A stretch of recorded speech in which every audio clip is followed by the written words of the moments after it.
Hello, I'm Patricia Gras. Welcome to Passion Time. I'm here with David Medina. David is the Director of Multicultural Community Relations and Public Affairs at Rice University. He's worked really hard to help minorities become more involved and more included, and it's great to have you here on Passion Time. Well, thank you for having me here. David, everybody gets the same question, which is, how did you find your passion and how are you living your passion? I found my passion when I was in the 7th grade. I had this English teacher who taught me how to read and write, and he taught me a love for learning. And ever since then, I have never stopped learning or writing or reading. And that's the reason I became a journalist. And from a journalist, I became interested in social issues. And that's why I have this position now of Director of Multicultural Community Relations. I want to be involved with the different communities of Houston, especially with the ethnic communities of Houston, and get them involved in the city, in leadership roles, and be a participating citizen of this city. And you know, I've been to some of your community. Let's talk about community dialogues and what you've learned from it, because I've went a couple of times. I was just flabbergasted at how people felt that they could speak out, they were not afraid, and you know, you had people from different races, different religious backgrounds. Tell me what you learned from that, and how is that improving diversity, at least at Rice anyway. What's surprising about those luncheons is that people are willing to talk, because sometimes when you're in a space, people, especially the white people, are reluctant to talk about social issues. Mm-hmm. At these luncheons, they're not.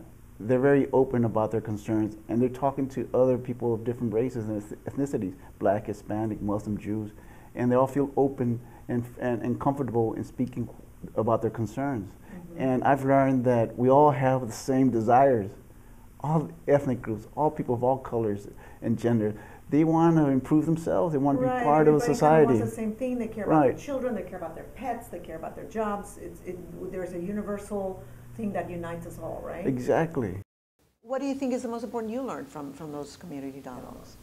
Well, I learned how people do want to help each other. I think we're all united. We're all together in this, and they have a sincere heart, passion to want to help each other, and No, I'm sorry. It's so exciting. This topic is very exciting for me, and I know you've done so much to improve diversity. And Houston is the most diversity in the United States. They say the United States will look like Houston 20 or 30 years down the line. We are one-third, whites, blacks, Hispanics, Asians. But I guess my question is, you've been fighting for diversity. You've been fighting for rights to become more diverse. And yet we are living right now in very difficult times with this election, where really it's okay to be racist, or it's okay to be homophobic or anti-Islam, and it seems that there is a huge percentage of people that are okay with that. What are your thoughts about that? Because to me it came as a shock that there's so many people that are okay with that.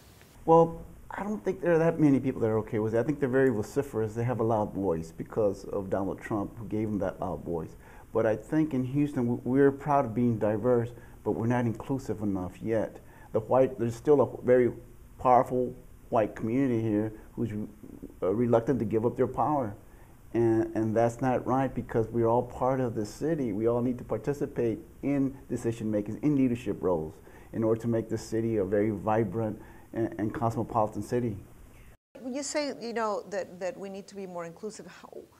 How do we go about doing that? If there's a structure where the power is held by few, and I'm assuming you're thinking they're white, how do we make them, or how do we become more inclusive in the, I guess, the levels of power? It all starts with education. If we can get our children educated and go on to college and pursue good careers, then from there we can start building a strong power base. It hasn't happened yet. We're getting close to it, but we still are lacking, especially the Hispanic community is lacking in that. Our dropout rate is very high. We still don't have enough professionals to enter the management roles. But we're slowly working at it. Rice, up until 1965, did not have any people of color, very few. And now it's one of the most diverse universities in the country. just like Houston. It reflects the population of Houston. It's almost in the same amount of ethnic groups in Houston as there are. Wow, I didn't know that. That's wonderful. Do you think that tell me about your outreach programs, because you also started a film festival, and you've started many, besides these community dialogues, you've started other programs to improve the diversity. And do you think those programs have really worked to do that, and how? My responsibility is to enhance the relationship between rights and all the ethnic communities of Houston. But those ethnic communities have become now the majority. So I'm very busy, and I do that through I improve that relationship through about 100 events a year at Rice. Oh my Lord, I didn't know you For did sure. that many. Well, we have lectures by professors. We have film festivals. We have writing workshops. We have leadership workshops. We work with the Latino Education Summit. We have the Black Male Summit. So we work with all these communities. We bring them onto campus, and we offer them our services and our resources. But one program that I'm very proud of is the writing workshops that we have during the summer. Okay. We started that about 6 years ago, and now we manage about 4 writing programs. And the purpose of that is to teach kids how to write for the college essay. If they can prepare for that, okay. they'll get into a good school and some scholarship money. Because we realize that kids do not know how to write, especially when they graduate from high school. They're not reading, they're not writing. So we're teaching them how to read and write. To me, writing is probably the most important thing you'll ever learn in high school. Because if you can write, you can do well in any career. You can express yourself, you can defend yourself. People are now realizing that people in the math and sciences are not doing well because they don't know how to write, they don't know how to express themselves.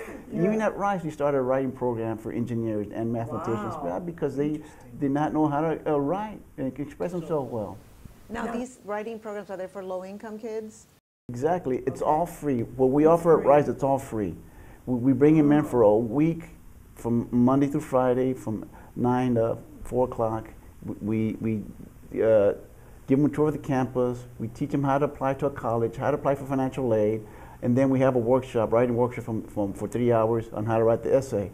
And we feed them breakfast and lunch, and it's all free. Anywhere else, it would charge you $800 for that one program. How do you pick the kids that participate? We work with different schools. They pick them and they send it to us, and we work and we get the money from these nonprofit organizations or from corporations, and we manage those workshops for them. Now, you've talked about the economic structure and how it's hard for minorities to become part of that. But do you have hope now that young people seem to have, the younger they are, the less racist they are, the more inclusive they are, correct? Exactly. Are you hopeful, and what do they tell you when you talk to them about it? They are very open to meeting people of different colors and races and ethnicities. What the difference now is, it's in the economics or their family income. There's a big disparity there. Okay. Now it's between rich and poor and middle class. It's not so much between color among the young people. It's about the money, the family income. Living, right, yeah. Right. You'll find even among Hispanics, some very rich, some middle class, and very poor, and they are sometimes not connecting or talking to each other. So you're noticing more economic gaps. Oh, for sure. Than ever. Than ever, yeah. Okay, so the middle class is struggling. For sure. In every group, whether it's every white group. or black or any group. Yeah, no, we need to work on that economic disparity. We need to bring it back to where there's more justice, social justice, and that people have enough money to live a good life. I'm not saying that we need to bring the rich down, no, not at all. No. And what I'm saying, we need to bring the poor up and the middle class up. Exactly. Now, one last question is, you serve on the Hispanic Advisory Board for Mayor Sylvester Turner. What exactly do you do there? What are they trying to do? What are some of the programs that they're interested in engaging in now? We make the mayor aware of issues in the Hispanic community. Okay. For example, one good example is when that book that came out that was very racist about Mexican Americans. Yes. And we told the mayor, you need to talk against that book and tell him not to publish it. And he did that. Okay. And it worked. Okay. And it worked. And there's another issue that we're working on right now is that we're trying to create a museum for Latinos. Okay. And we need a building. So we're asking Mayor Turner to please provide a building. And there is a building available in the east side. Okay. It's called the Rufus Cage Building. It was an old elementary school, historic building. and he might just give it to the Hispanic community so they can create their own. And if people want to connect with you, for example, they want their kid to go to these workshops, how do they contact you? Just contact me at dmedina@rice.edu, or just look me up on the Rice webpage, and I'm more than willing to help them. Thank you so much, David, and I know that's true because you've helped me and you've helped so many. Thank you so much for joining us on Passion Time. All right, and thank you for watching. We'll see you next time on Passion Time.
Cambia tu vida. Cambia tu vida. Cambia tu vida.